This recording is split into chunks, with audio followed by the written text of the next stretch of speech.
The war had lasted for 17 years when Captain Alina Reyes first saw the enemy homeworld on her ship's screens. She stood on the bridge of the UES Defiant, a heavy cruiser that had seen too many battles and lost too many crew members. Her hands gripped the railing as she stared at the blue-green planet that hung in the darkness of space. "Captain, we have confirmation," said Lieutenant Chen from the sensor station. "The Krath fleet is moving to intercept. Over 300 ships." Alina nodded slowly. She had expected this. The Krath had defended their home system with everything they had for the past 6 months. Every attack had failed. Every human fleet had been pushed back or destroyed. But this time was different. This time, humanity had sent everything. Behind the Defiant, spread across millions of kilometers of space, was the largest fleet ever assembled by the United Earth Systems. 4,000 ships of all sizes, carrying the hopes and fears of 12 billion humans who waited anxiously back on Earth and the colony worlds. Signal from Admiral Zhang, the communications officer, reported. "All ships to battle stations. The attack begins in 1 hour." Alina turned to look at her crew. They were young, most of them. The war had taken the veterans, leaving children to fight in their place. Her first officer, Commander James Park, was only 26. Her chief engineer, Maria Santos, had celebrated her 24th birthday just last week. These were the soldiers of humanity now. "You heard the order," Alina said, her voice steady. "Battle stations." The bridge erupted into controlled activity. Officers moved to their positions. Screens flickered with tactical data. The deep hum of the ship's engines grew louder as the Defiant prepared for what might be its final battle. Alina walked to her command chair and sat down. She thought about the journey that had brought her here, to this moment at the edge of enemy space. 17 years of war. 17 years of death and loss and pain. She had been just a junior lieutenant when the Krath first appeared in human space. Nobody knew why the Krath attacked. They never explained. They never negotiated. They simply arrived at the colony world of New Manila and began destroying everything. Ships, stations, cities, people. By the time the human fleet arrived to help, 7 million colonists were dead. That was how the war started, with death and confusion and rage. Humanity had tried to communicate with the Krath, had tried to understand what they wanted. The Krath never responded to any message. They just kept attacking, pushing deeper into human space with each passing year. Alina remembered the fall of Proxima Centauri, where she had lost her first ship and most of her crew. She remembered the Battle of Kepler's Gate, where humanity made its first successful stand against the enemy. She remembered the long, bloody campaign through the outer reaches, where millions had died on both sides. And she remembered her brother, David, who had died defending Earth itself during the Krath's deepest penetration into human territory. He had been aboard the carrier Indomitable when it rammed a Krath dreadnought to stop it from reaching the planet's surface. That was 8 years ago. 8 years of fighting to push the Krath back. 8 years of sacrifice and loss. Now, finally, humanity stood at the gates of the enemy homeworld. "Captain," Lieutenant Chen said, interrupting her thoughts, "I'm reading something strange." Alina leaned forward. "Report." "The Krath ships, they're not forming their usual battle patterns. They seem to be clustering around something, some kind of station in high orbit." Alina studied the sensor data on her screen. Chen was right. Instead of spreading out to maximize their firepower, the Krath ships were gathering in a tight defensive formation around a massive orbital structure. "What is that thing?" Commander Park asked, moving to stand beside her chair. "Unknown," Chen replied. "But it's big, maybe 10 kilometers across, and it's generating enormous amounts of energy." A cold feeling settled in Alina's stomach. In 17 years of war, she had learned to trust her instincts, and her instincts were screaming that something was very wrong. "Get me Admiral Zhang," she ordered. A moment later, the Admiral's face appeared on the main screen. Zhang Wei was an old man now, his hair white and his face lined with the weight of command. He had led humanity's fleets for the past 10 years, and he carried the deaths of millions on his conscience. "Captain Reyes," he said, "what is it?" "Admiral, have you seen the sensor readings? The Krath are protecting something." Zhang nodded slowly. "We've noticed. Intelligence is analyzing the data now." "Sir, I have a bad feeling about this. That station, whatever it is, the Krath have never protected anything like this before. They're famous for spreading their forces out, using their numbers to overwhelm us. This is completely different." The Admiral was quiet for a moment. "What are you suggesting, Captain?" "I'm suggesting we be careful, sir. We don't know what that thing is or what it can do. Maybe we should send scouts first. Gather more information before we commit the full fleet." Zhang sighed. "I understand your concern, Captain, but we've been fighting this war for 17 years. Humanity is exhausted. Our resources are depleted. If we don't end this now, we may never get another chance." Alina wanted to argue, but she knew he was right. The attack on the Krath homeworld had taken everything humanity had left. There were no reserves, no backup plans. This was it. "Understood, Admiral," she said finally. "The Defiant stands ready." Zhang's expression softened slightly. "Alina, I know this is personal for you. Your brother died fighting the Krath, but I need you focused. I need you at your best." "You'll have it, sir." The Admiral nodded and ended the transmission. Alina sat back in her chair, her mind racing. Something was wrong. She could feel it in her bones. But what choice did they have? Humanity had come too far to turn back now.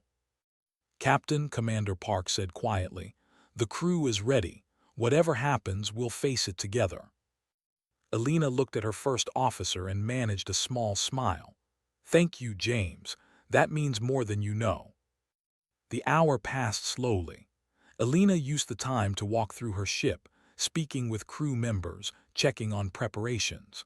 The Defiant was an old ship, one of the first heavy cruisers built after the war started. It had been repaired and upgraded many times, but the scars of countless battles were still visible on its hull. In the engine room, Maria Santos was making final adjustments to the power systems. The young engineer looked up as Alina entered, her face smudged with grease. "Captain, we're running at 94% efficiency. That's the best I can give you." "It'll be enough," Alina said. "It has to be." Maria hesitated. "Captain, can I ask you something?" "Of course." "Do you think we can win? Really win, I mean. End the war for good?" Alina considered the question carefully. "I think we have to try. For everyone we've lost, for everyone still fighting, we have to believe it's possible." Maria nodded slowly. "My parents were on New Manila. They were among the first to die when the Krath came. I was only 7 years old." "I'm sorry," Alina said softly. "I've spent my whole life waiting for this moment, the chance to make them pay, the chance to end it." Maria's eyes were bright with unshed tears. "Whatever happens today, Captain, I want you to know that I'm grateful, grateful to be here, grateful to be part of this." Alina put her hand on the young woman's shoulder. "We'll end it, Maria. One way or another, we'll end it today." She continued her walk through the ship, speaking with weapons officers and navigation specialists, medical staff and security teams. Each of them had their own story, their own reasons for being here. Each of them had lost someone to the Krath. By the time she returned to the bridge, the fleet was beginning to move. 4,000 ships advancing toward the enemy homeworld.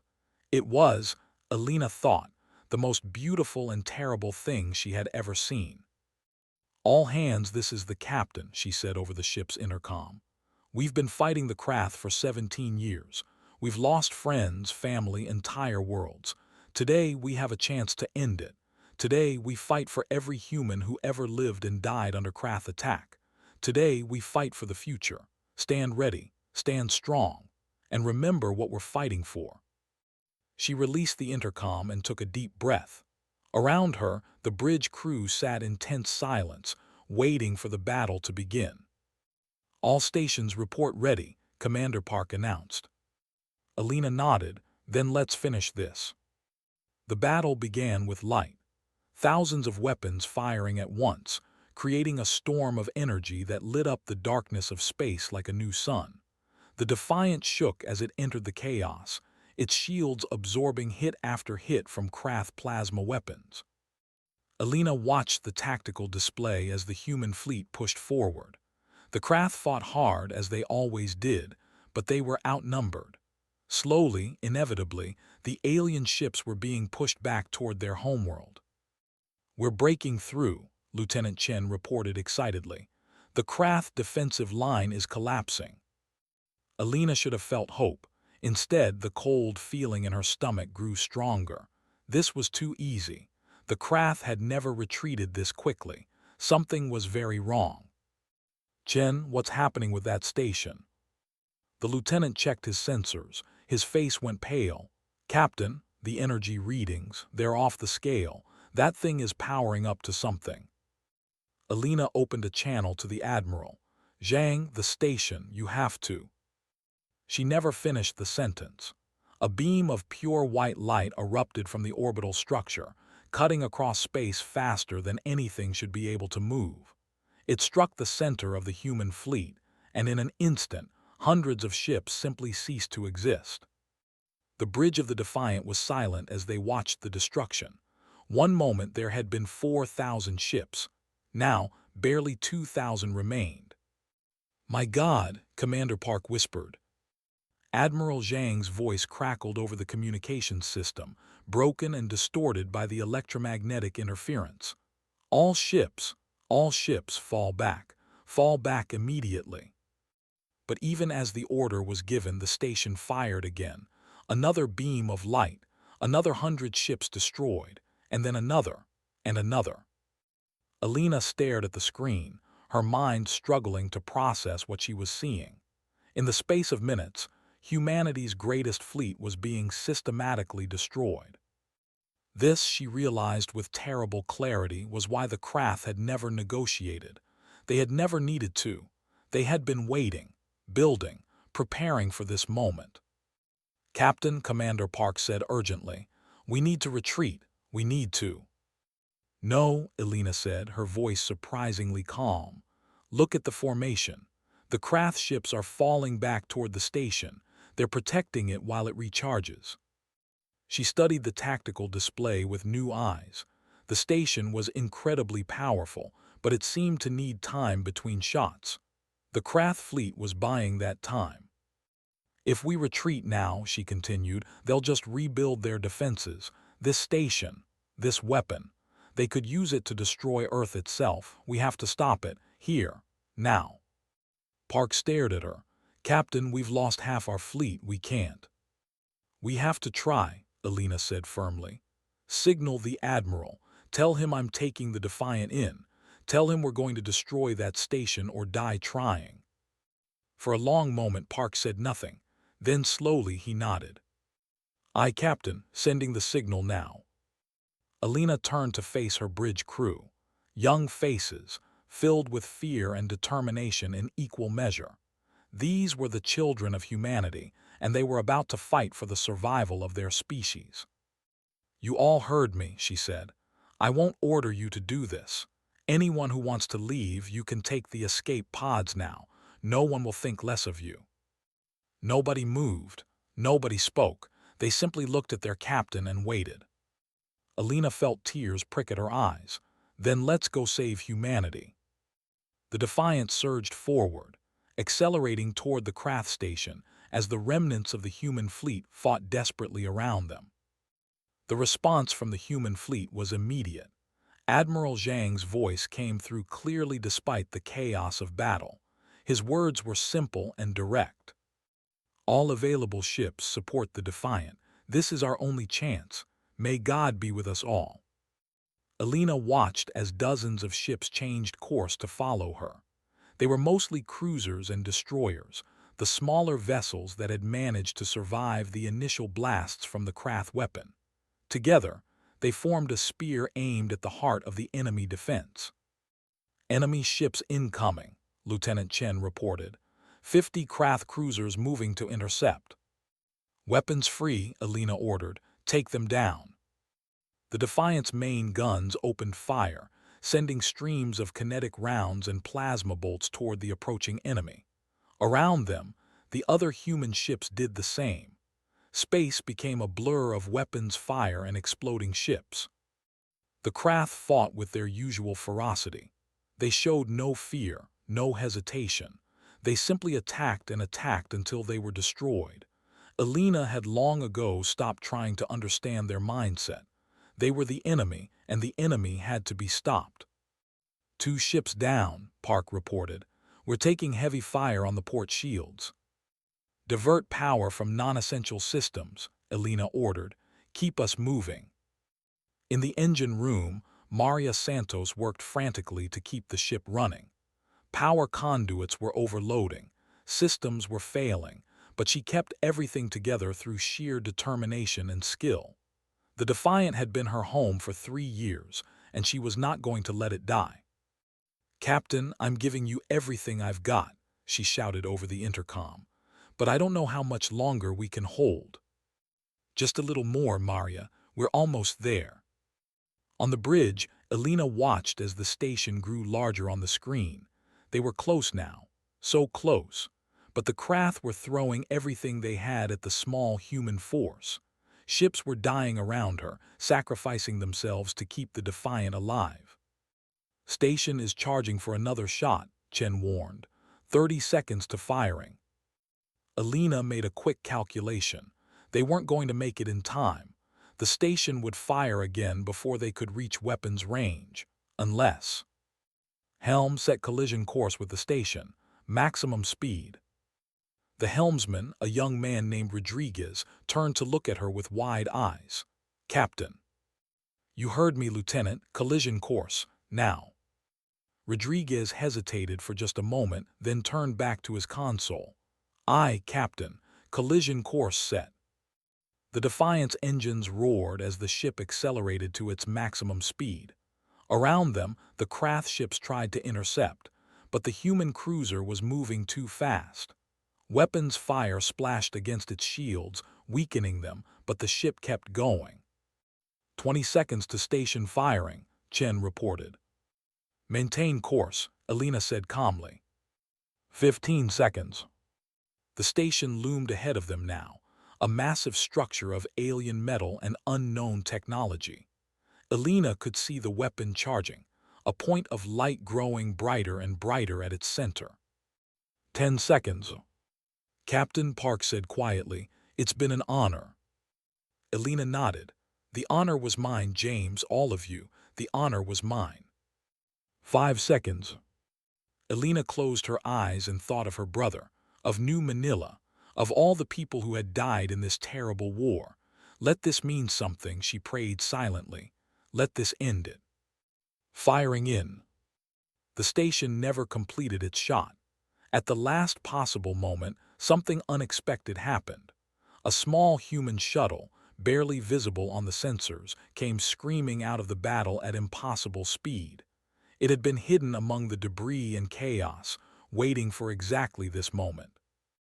The shuttle struck the station's weapon array just as it was about to fire. The explosion was massive, a bloom of light and energy that tore through the station's structure. The weapon misfired, its beam shooting harmlessly into empty space. "What was that?" Park shouted. Alina stared at the screen in shock. "I don't know. Chen, identify that shuttle." The lieutenant worked his console frantically. It was one of ours. Serial number matches a shuttle from the carrier Resolute. It was piloted by... He paused, his face showing confusion. "Captain, there's no pilot listed. The shuttle was supposed to be unmanned." There was no time to investigate further. The station's weapon was damaged, but the structure itself was still intact, and the Krath ships were regrouping for another attack. "Helm, maintain course," Alina ordered. "We're finishing this." The Defiant continued its charge toward the station. Other human ships joined the attack, pouring fire into the damaged structure. The Krath fought back desperately, but they had been caught off guard by the shuttle's sacrifice. Their defense was crumbling. "Entering weapons range," Park reported. "All guns ready." "Fire everything," Alina commanded. The Defiant unleashed its full arsenal. Kinetic rounds, plasma bolts, and missiles struck the station in a continuous barrage. The structure began to break apart, explosions rippling across its surface. 30 seconds to impact, Rodriguez warned. Alina watched the station die. It was collapsing now, its internal systems failing one by one. But it was still too big, too solid. The Defiant alone couldn't destroy it completely. They needed to go through with the collision. "Captain," Park said urgently, "we could pull away now. The station is crippled. We could." "No," Alina cut him off. "It's not enough. If any part of that weapon survives, they could rebuild it. We have to make sure." Park looked at her for a long moment, then nodded slowly. He understood. They all understood. 10 seconds to impact. Alina stood up from her chair. She looked around the bridge one last time at the young faces of her crew. They were afraid, but they were not backing down. They had chosen to be here, chosen to fight, chosen to die if necessary. "It's been an honor serving with all of you," she said softly. "Remember why we're here. Remember what we're fighting for." 5 seconds. The station filled the entire view screen now, a massive wall of alien metal rushing toward them. Alina could see the individual panels on its surface, the damage from their weapons' fire, the fires burning in its depths. 2 seconds. Alina closed her eyes. The moment of impact never came.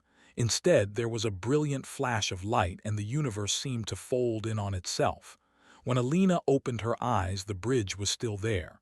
The crew was still alive. And the station was gone. "What happened?" she gasped. Lieutenant Chen was staring at his sensors in disbelief. "Captain, the station. It was destroyed, but not by us. Something else. Some kind of massive energy discharge from inside the structure." On the view screen, there was nothing but debris where the station had been. Millions of fragments of alien metal floating in space around the Krath homeworld. And in the center of the debris field, something strange. "Chen, what is that?" The lieutenant worked his console, his hands shaking. It's a ship, Captain. A human ship. The computer identifies it as the shuttle that hit the weapon array. But that's impossible. That shuttle was destroyed." Alina leaned forward, staring at the small shape on the screen. It was definitely a shuttle, or what remained of one. The hull was scorched and twisted, barely holding together. But it was there. It had survived. "Get me a closer look," she ordered. The view screen zoomed in on the shuttle. Alina could see through the damaged cockpit windows now. And inside, she saw something that made her blood run cold. There was a person in there. A human being, somehow still alive despite everything. "Park, take command," Alina said quickly. "Get us alongside that shuttle. I'm going to retrieve whoever's in there." "Captain, it's too dangerous. We should send a rescue team." "There's no time," Alina cut him off. "Look at that shuttle. It's going to fall apart any minute. I'm going." She was already moving toward the door before Park could object further. In the corridor, she grabbed a pressure suit and headed for the nearest airlock. Her mind was racing with questions. Who was in that shuttle? How had they survived? What had really destroyed the station? The spacewalk to the shuttle was terrifying. Debris filled the space around them, chunks of alien metal spinning past at deadly speeds. Alina moved carefully, using her suit's thrusters to navigate through the chaos. Behind her, the Defiant held position, its crew watching anxiously. When she reached the shuttle, Alina could see just how badly damaged it was. The hull was cracked in dozens of places. Life support had clearly failed. By all logic, whoever was inside should have been dead. She found the emergency hatch and forced it open. The interior of the shuttle was dark, filled with smoke and sparks from damaged systems. Alina activated her suit's lights and pushed inside. The pilot was strapped into the command chair. Alina couldn't see their face through the damaged helmet, but she could see they were still breathing. Somehow, impossibly, they were alive. She reached for the helmet, ready to help them breathe from her suit's oxygen supply. But when she touched the helmet, something strange happened. There was a flash of light, a pulse of energy that seemed to pass through her entire body. And suddenly, she knew. She knew who was in the chair. She knew what they had done. She knew everything. The helmet came off, and Alina found herself looking into the face of her brother, David. The brother who had died 8 years ago. The brother who should not be here. "David," she whispered, how is this possible?" His eyes opened slowly. They were tired, filled with pain, but they were alive. He smiled when he saw her. "Alina," he said weakly, "you made it." "David, you died 8 years ago, the indomitable." "I know," he said. "I know what you saw, what everyone saw, but it wasn't real. Or rather, it was real, but it wasn't the end." Alina shook her head, unable to process what she was hearing. "I don't understand." David coughed, his body shaking. He was in bad shape, she realized. Whatever he had done, it had taken everything he had. "The Krath," he said slowly. "They're not what we thought they were. They're not warriors. They're slaves. Slaves to a machine intelligence that controls their entire civilization." "A machine, you mean?" "The station. That was the machine. Or rather, that was one of its nodes. It's been using the Krath for centuries, sending them out to harvest other species, to feed on their energy, their resources, their lives." Alina felt the cold in her stomach again, colder than ever. Then the war was never about territory or conquest. The machine was feeding, growing stronger, preparing for something bigger. David's voice was getting weaker. "I found out the truth when the Indomitable went down. I was pulled into their network somehow. I saw everything." "But how did you escape? How did you get here?" "The Krath themselves helped me, or some of them did. There's a resistance movement among them. They've been fighting the machine for generations, hiding in the shadows of their own society. When they found me, they saw an opportunity." David reached out and took Alina's hand. His grip was weak, but she could feel something passing between them. Information, knowledge, understanding. "I spent 8 years working with them," he continued. "Learning about the machine, finding its weaknesses, planning this moment, the shuttle. It was carrying a virus. A code designed to destroy the machine from the inside. When I hit the weapon array, I wasn't just damaging it. I was infecting it." The explosion, Alina realized. That wasn't us, it was the virus. The machine destroying itself. The only way to be sure it couldn't regenerate. David smiled weakly. "It's over, Alina. The war is really over." Alina felt tears streaming down her face. "David, we have to get you back to the ship. We have doctors." "It's too late," he said gently. "The virus. It needed a carrier, a living connection to the Krath network. I've been part of the machine for 8 years. When it died, I started dying too." "No," Alina sobbed. "No, there has to be something we can do." David squeezed her hand. "You already did something. You gave humanity hope. You brought them here to this moment. Without the fleet's attack, the machine would never have activated its weapon. I would never have had the chance to get close enough. But I didn't know. I didn't know you were still alive. I didn't know any of this."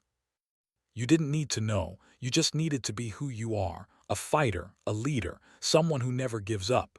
David's eyes were starting to close. "I'm so proud of you, Alina.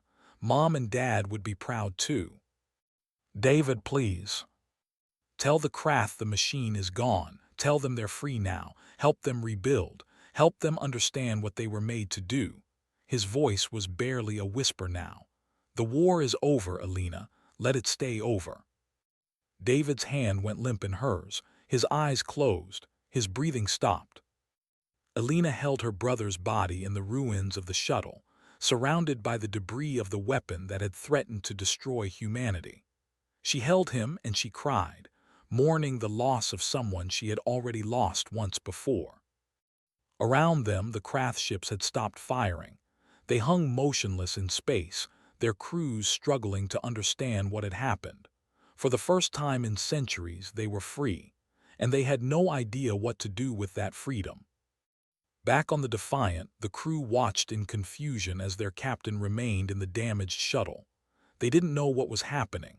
They didn't know why the Krath had stopped fighting. They only knew that somehow, impossibly, they were still alive. Commander Park stared at the viewscreen, trying to make sense of it all. "What do we do now?" he asked quietly. Lieutenant Chen looked up from his sensors. "I don't know, sir, but I think the war is over." Park nodded slowly. He hoped Chen was right. After 17 years, he hardly dared to believe it, but something had changed. Something fundamental had shifted in the universe. He could feel it. "Maintain position," he ordered. "Wait for the captain." They waited, and slowly, gradually, the chaos of battle gave way to something else, something that felt almost like peace. Alina finally emerged from the shuttle, carrying her brother's body. She navigated back to the Defiant in a daze, her mind still struggling to process everything David had told her. The war was over. The Krath were free. Her brother had sacrificed everything to make it happen. When she arrived at the airlock, Commander Park was waiting for her. He took one look at her face and understood immediately that something profound had happened. "Captain," he said quietly, "what do you need?" "I need to speak to Admiral Zhang," Alina replied, her voice hoarse. "And I need to speak to the Krath. Everything has changed, James, everything." Park nodded and led her to the bridge. Behind them, medical staff took David's body, treating it with the reverence it deserved. They didn't know who he was yet, but they could sense that he had been important. On the bridge, Alina sat down heavily in her command chair. The viewscreen showed the aftermath of the battle, debris everywhere. Human and Krath ships mixed together, some still fighting, others simply drifting. But the large-scale engagement had ended.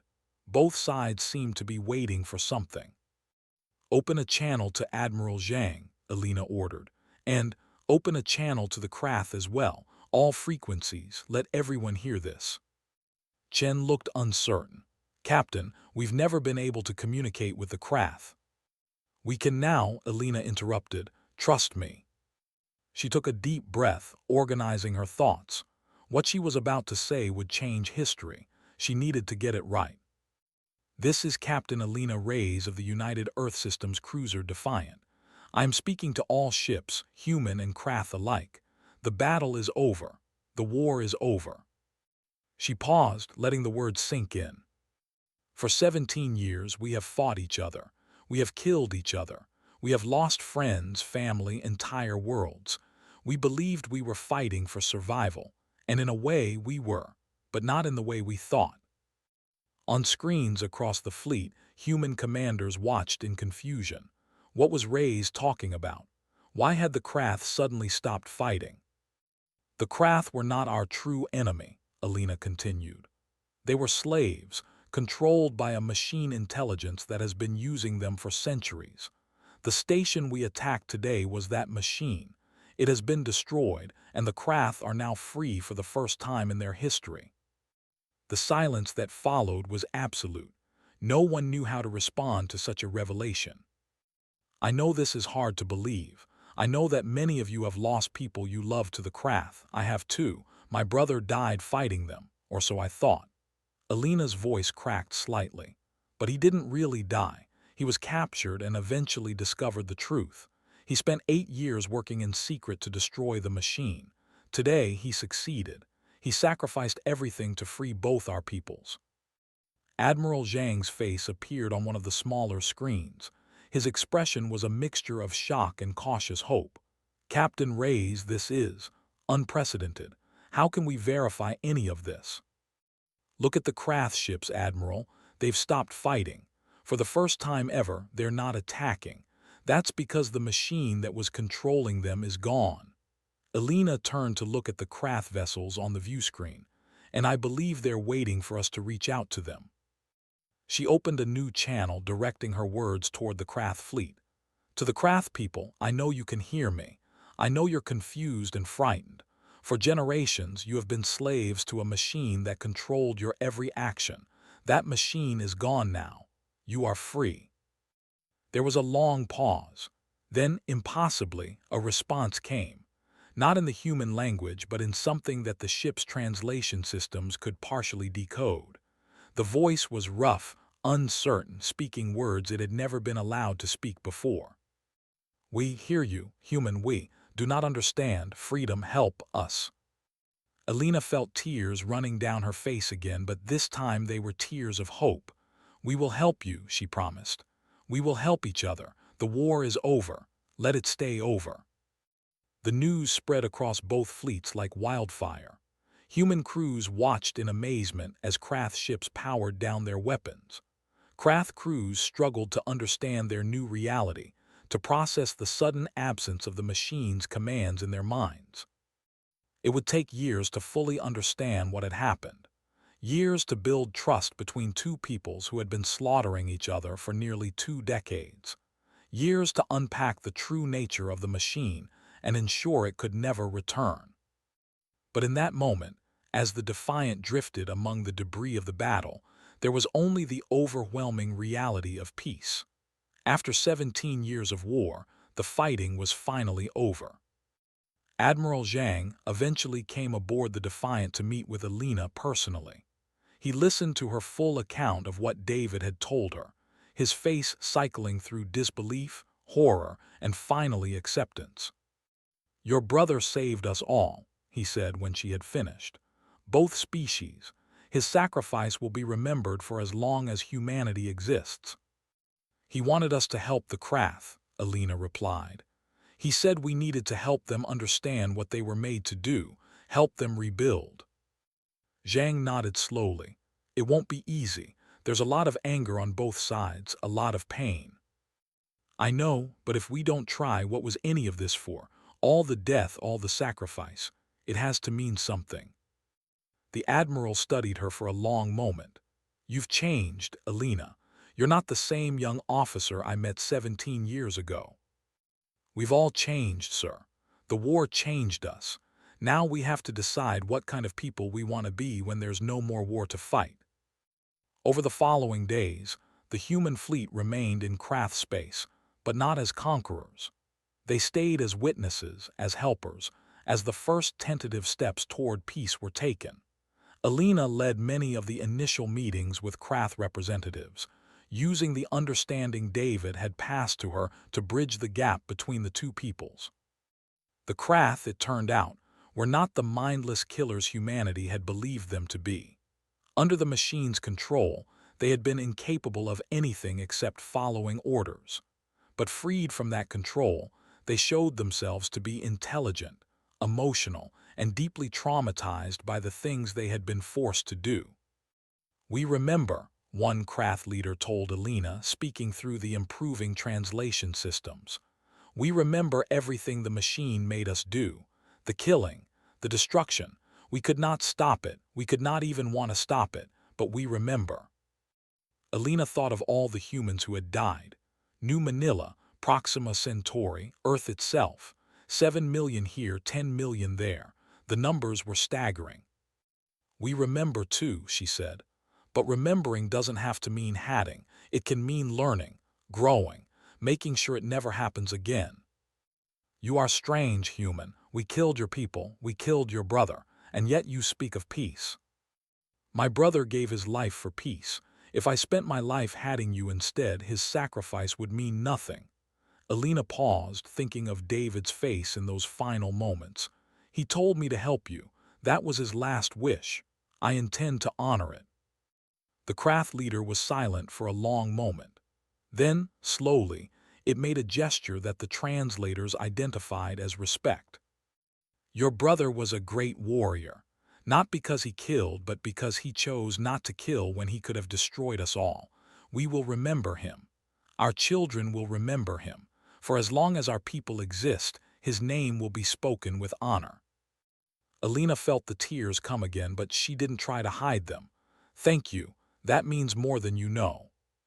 As the days turned to weeks, the work of peace continued. Ships that had been trying to destroy each other now worked together to clear the debris field. Human engineers helped Krath crews repair their vessels. Krath medics shared their knowledge of their physiology with human doctors, helping to treat wounds that might otherwise have been fatal. Maria Santos, who had lost her parents on New Manila, was one of the first humans to board a Krath ship voluntarily. She went to help repair their engines, using skills she had spent her whole life developing. I expected to hate them, she told Elena later. I spent 17 years hating them, but when I saw them up close, they're not monsters, they're just people, different from us but still people, and they're hurting just as much as we are. What changed your mind? Maria thought about it. There was a young Krath working with me, couldn't have been more than a few years old by their standards. I asked them why they had attacked New Manila. They started crying. They said they remembered being there, remembered the machine making them kill, and they couldn't understand why they had done it.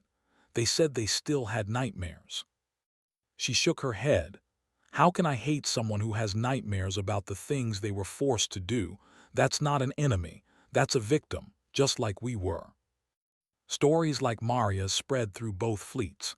Human soldiers talking with Krath warriors. Medical staff from both species sharing meals together. Children, where they existed, learning to play games that neither species had played before. It wasn't perfect. There were incidents. Fights broke out when old wounds were reopened. Some humans couldn't forgive, couldn't let go of the hatred that had defined them for so long. Some Krath struggled to understand their new freedom and reacted with confusion or fear. But slowly, gradually, something that might someday be called friendship began to grow. Admiral Zhang officially ended the war in a ceremony broadcast to both species. He spoke of the sacrifices made by both sides, of the manipulation they had all suffered at the hands of the machine, and of the hope that now existed for a shared future. "We stand at the beginning of a new era," he said, his voice heavy with emotion. "The war that defined our generation is over. The enemy that created that war is destroyed.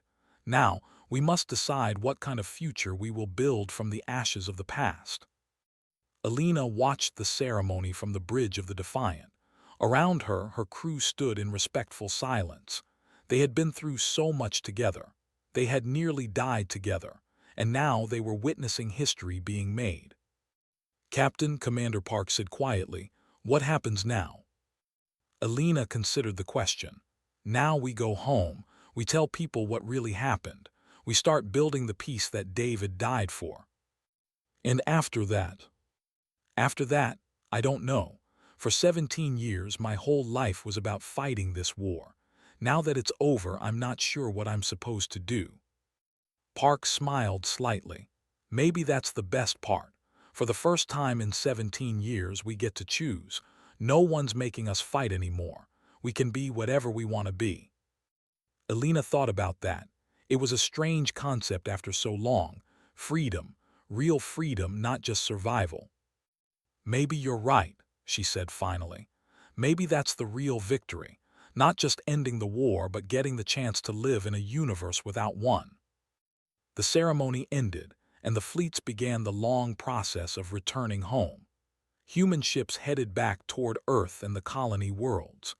Krath ships remained in their home system, beginning the massive task of rebuilding their society without the machine that had controlled them for so long. Before the Defiant left, Elena made one last trip to the debris field where the station had been destroyed. She had David's body with her, sealed in a coffin designed for burial in space. The funeral was small, just Elena and a few members of her crew who had volunteered to attend. They stood in the observation deck, looking out at the stars while Elena spoke.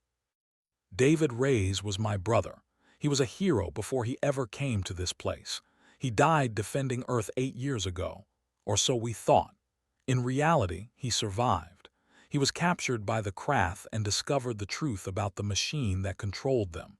He spent 8 years working in secret to destroy that machine and free both our peoples. She paused, gathering herself. Today, we send him home to the stars, not as a soldier of Earth, but as a citizen of the universe. He died so that humans and Krath could live together in peace. He sacrificed everything so that future generations would never know the horror of war. Alina pressed the release button, and the coffin slid out into space. It drifted away slowly, catching the light of the distant sun until it was just another star among millions. "Goodbye, David," Alina whispered. "Thank you for everything." She stood there for a long time, watching the stars, thinking about the future. The war was over. Peace had been won. And now, for the first time in 17 years, humanity had a chance to choose what came next. Whatever that future held, Alina knew one thing for certain. It would be built on the sacrifice of those who came before. Her brother, the crews of the ships that fell in battle, all the people on both sides who had died in a war they never truly understood. Their sacrifice had meaning now. Their deaths had led to peace. And as long as humanity remembered that, as long as they honored that sacrifice, the peace would hold. The Defiant turned toward home, and Captain Alina Reyes finally allowed herself to hope. The journey back to Earth took 3 months. 3 months of traveling through space that had been a war zone for 17 years. But now, instead of battles and death, there was only the quiet emptiness of the void. Alina spent much of the journey writing her report. It was the hardest thing she had ever written. She had to explain everything: the machine, the truth about the Krath, David's sacrifice, the beginning of peace. She had to make people understand what had happened and why it mattered. When the Defiant finally arrived in the Sol system, they found Earth waiting for them. Not with weapons or suspicion, but with celebration. The news of the war's end had traveled ahead of them, carried by faster communication ships. By the time Alina's cruiser entered orbit, billions of people were watching. The reception was overwhelming. Crowds filled the streets of every major city, cheering and crying and holding signs of welcome. Political leaders gave speeches about peace and hope. Religious figures spoke of miracles and divine intervention. Through it all, Alina felt strangely detached. She had done what needed to be done, but she didn't feel like a hero. She felt tired and sad and uncertain about what came next. They held a ceremony at United Earth headquarters in Geneva. Alina stood on a stage before thousands of people, cameras broadcasting her image to every corner of the solar system. They wanted her to speak, to tell her story, to be the symbol of humanity's victory. "I'm not a hero," she said, her voice echoing through the vast hall. "The real hero was my brother, David Reyes. He spent 8 years as a prisoner, working in secret to destroy the machine that controlled the Krath. He sacrificed his life to free 2 peoples who had been at war for nearly 2 decades. She looked out at the crowd, at the faces filled with hope and expectation. The war is over, but peace isn't something that happens automatically. It's something we have to build every day through our choices and our actions. The Krath are not our enemies anymore. They're victims, just like we were. And if we want to honor the sacrifice of everyone who died in this war, we have to choose to move forward together." The speech was broadcast across human space, translated into dozens of languages. It became one of the most watched events in human history. And in the years that followed, Alina's words would be quoted in schools and governments and peace ceremonies across both species. But that was later. In the moment, Alina just felt tired. She stepped off the stage, declined the offers of interviews and celebrations, and found a quiet corner where she could be alone. Commander Park found her there an hour later, sitting in an empty room, staring out a window at the Swiss Alps. "You okay, Captain?" Alina sighed. "I don't know, James. I spent 17 years fighting.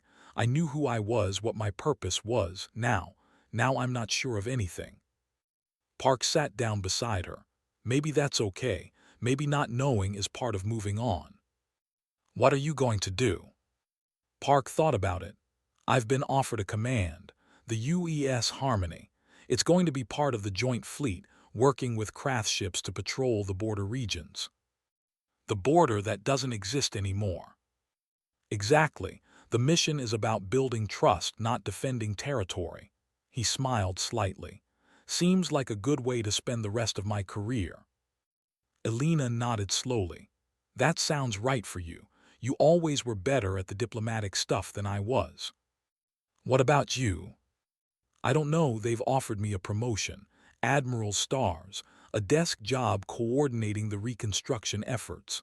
She shook her head. But I'm not sure I want it. I'm not sure I want any of this. Then what do you want? It was a simple question, but Elena had no answer for it. For 17 years she had wanted one thing, to end the war. Now that it was over, she felt empty, purposeless.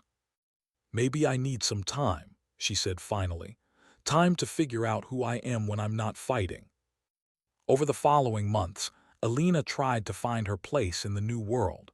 She attended peace conferences and diplomatic functions. She gave speeches and interviews. She became the public face of humanity's war heroes, a symbol of the conflict and its resolution. But it never felt right. She was playing a role, performing the part of the hero they wanted her to be. Inside, she still felt lost. The breakthrough came, unexpectedly, from the Krath. A delegation arrived on Earth, the first official visit from their people since the war ended. Among them was the leader Elena had spoken with in the aftermath of the battle.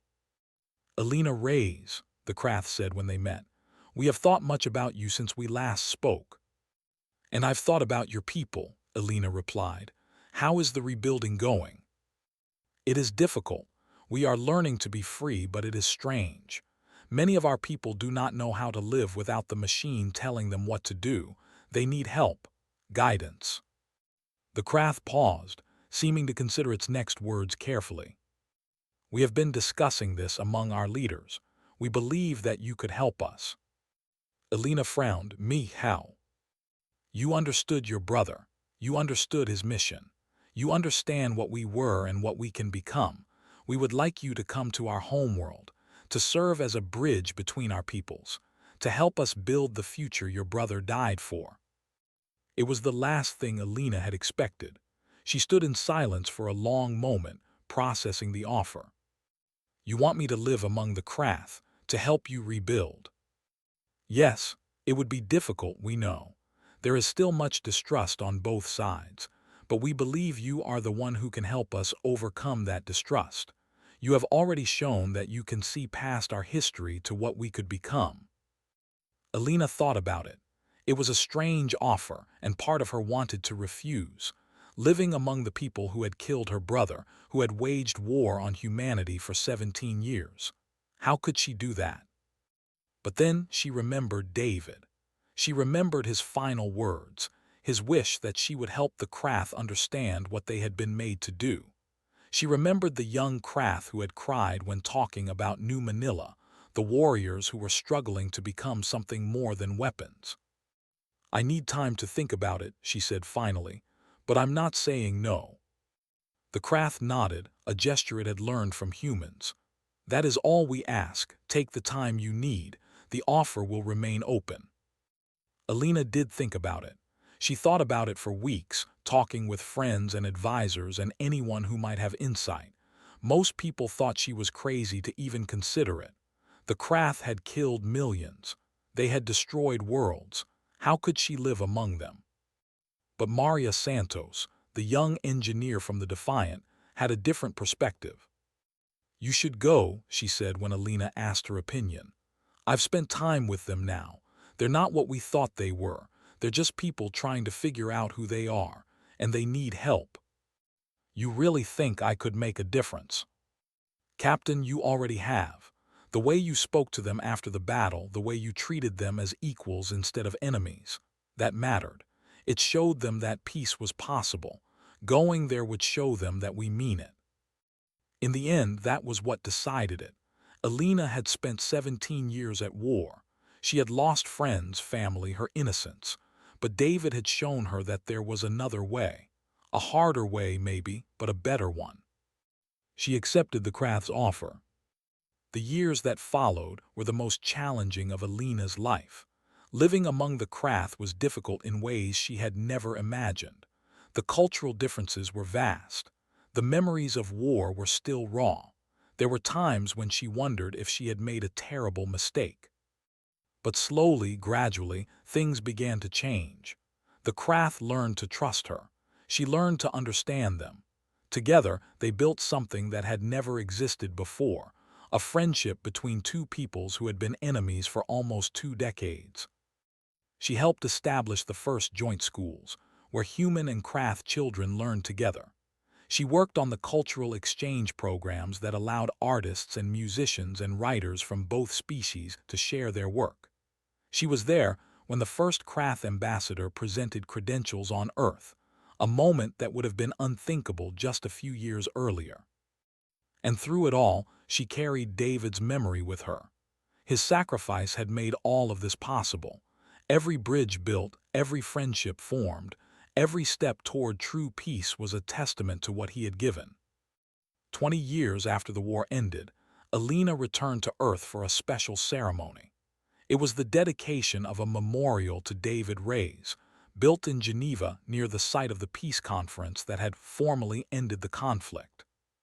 The memorial was simple, a statue of a man reaching toward the stars, surrounded by inscriptions in both human and Krath languages. Alina stood before it, an old woman now, surrounded by dignitaries from both species. "My brother believed in peace," she said, her voice still strong despite her age. "He believed that humans and Krath could live together, not as enemies but as friends. He gave his life for that belief, and today we see that his sacrifice was not in vain." She looked around at the crowd. Humans and Krath stood together, not separated by fear or hatred, but united by the peace they had built together. "The war ended when my brother made his sacrifice. But peace was built by all of us. Every teacher who taught children to see past their differences, every worker who helped rebuild what the war destroyed, every person who chose to see a former enemy as a potential friend." Alina smiled, the kind of smile that comes from deep contentment. "David would be proud of what we've built. I know I am. And I know that as long as we remember his sacrifice, as long as we honor the peace he died for, this friendship between our peoples will endure." The ceremony ended, and Alina walked through the crowd, greeting old friends and new allies. She paused at the statue one last time, looking up at the face of her brother frozen in bronze. "We did it, David," she whispered. "We really did it." And somewhere, in the vast universe of stars and possibilities, she liked to believe he heard her. The war had ended with a sacrifice. But what came after, the peace and friendship and hope, had been built by countless ordinary people making extraordinary choices. And in the end, that was the greatest victory of all.